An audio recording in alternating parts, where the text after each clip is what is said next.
Imagine being trapped in a frozen forest, starving, hearing something whisper your name.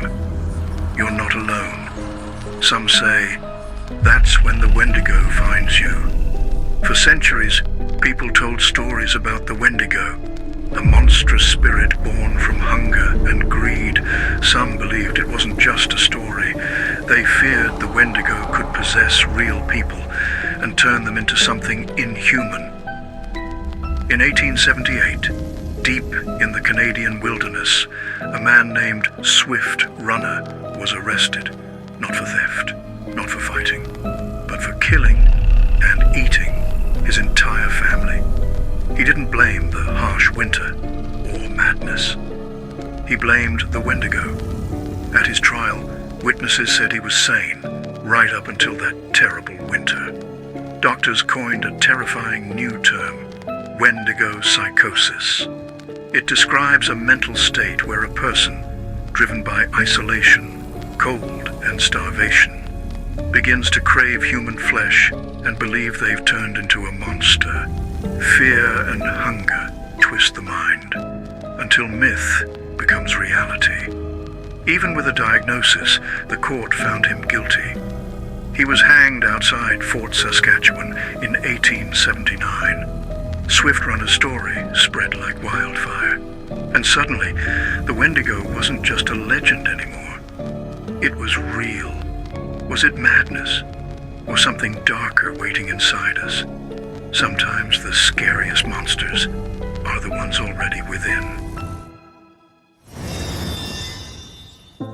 Wendigo psychosis is what psychologists call a culture-bound syndrome, a mental disorder that appears only in certain societies under specific conditions. In this case, extreme cold, isolation, and starvation in northern Canada. It was first documented in the 17th century, but the most widely known case remains Swift Runner in 1878.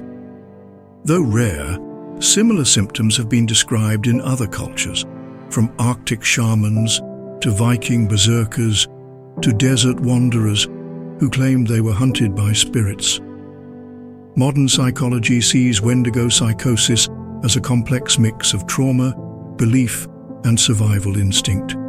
Some call it a metaphor for greed, others a response to unbearable guilt.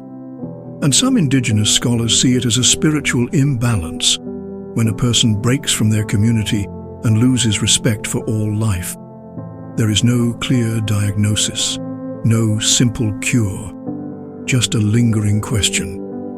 What happens to the mind when the body is pushed beyond its limit? If you're curious to explore more, we've added links to 2 books in the description. One's a chilling classic. The other offers a deeper look into the Wendigo legend. Please check them out if you'd like to support this channel. And don't forget to like, subscribe, and turn on notifications.